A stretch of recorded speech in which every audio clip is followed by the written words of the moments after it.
não tem como produzir conhecimento do mesmo modo que se produz dinheiro. Porque você pensar na privatização, você tem antes que pensar no que é algo que é público, né? Você tem uma constituição de um consenso, né, que vai do Banco Mundial até as fileiras dos alunos da USP, em torno da ideia de que o que é privado é eficiente e o que é público é ineficiente. Isso é uma loucura, isso é uma loucura. E isso é uma loucura porque quando a gente pega, por exemplo, a montagem da universidade pública e da escola pública no Brasil, ela foi montada exatamente assim, pública, exatamente para formar elites em cima do discurso da eficiência. Então, ela era pública porque ela era de excelência, ela era pública exatamente porque ela funcionava, né? Eu vou produzir o máximo possível, o tempo todo, porque se eu conseguir fazer a minha parte, amanhã eu vou poder ser feliz. Que é a lógica que a gente é incentivado desde pequeno a ter enquanto vida. É prorrogar a felicidade. E você tem, a partir do desmonte da ditadura militar, isso é muito impressionante, você tem um encolhimento brutal das dimensões públicas da escola, em todos os níveis, né? Da escola primária até a pós-graduação, você tem um encolhimento brutal dessa dimensão pública e mais tarde, com o desmonte neoliberal, né, você tem uma ideologia da eficiência, que é sempre uma eficiência de mercado. Né? Então, você tem a ideia de eficiência e a ideia de mercado se colam. Né? E, na medida em que elas se colam, qualquer coisa que fuja da dimensão imediata de uma eficiência de mercado vira sinônimo de ineficiência. Né? Então, você tem toda uma dimensão extremamente complicada. O comum é a gente atrelar a nossa felicidade ao cumprimento de etapas a serem seguidas, profissionais. E quando a gente chega no topo dela, muitas vezes a gente vê que a gente não chegou nessa felicidade. A gente também precisa tomar um certo cuidado com isso, porque daqui a pouco nós vamos desejar apenas aquilo que o mercado nos oferece. E aí o Jameson fala uma coisa que é bonita, né? E aí os nossos sonhos terão sido inteiramente colonizados. Então, sonhar de fato, sonhar grande, né?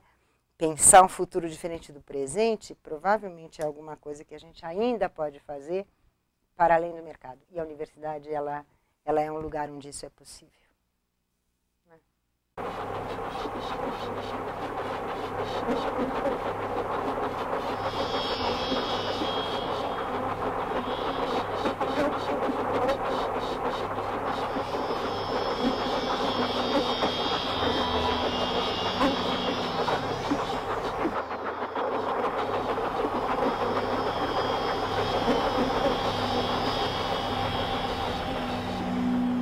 Se é tirado de dentro da universidade esses espaços, que é o lugar da reflexão, o lugar da palavra, o lugar da visibilidade, o lugar que você vai produzir coisas que não são só funcionais e não são só voltadas para o mercado, eles vão ser tirados também da sociedade.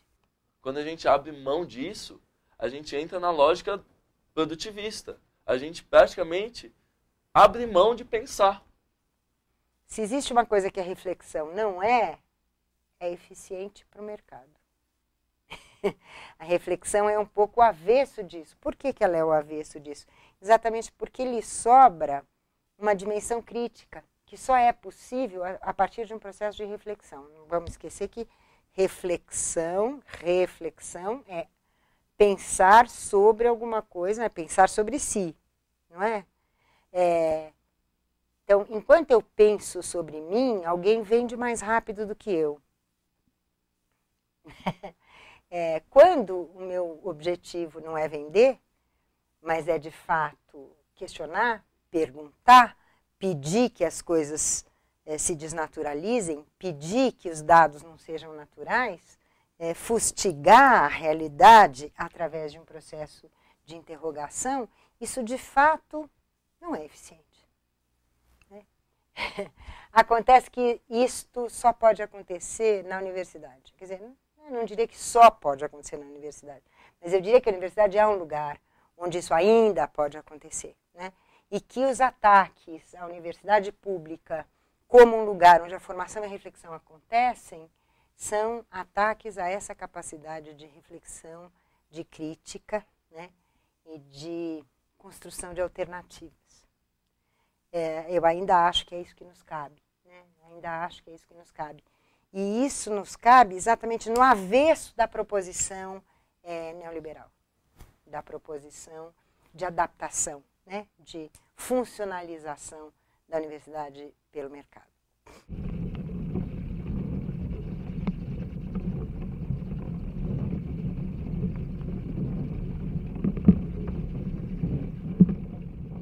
Toda a dimensão da diversidade humana se reduza àquilo que é funcional para o mercado? É isso que a gente quer para o futuro da humanidade?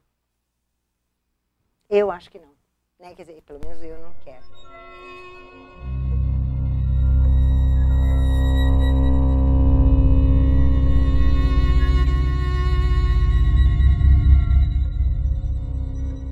Como essas dimensões são muito poderosas, também é possível, perfeitamente possível, que se produza em nós um desejo perfeitamente funcional também, né? Então a gente vira máquinas desejantes daquilo que o mercado nos oferece. Ei, que legal! Então eu quero o shopping center, eu preciso do consumo terapia, eu preciso desesperadamente de todas as redes, da última das redes sociais, não sei o que, para me sentir vivo.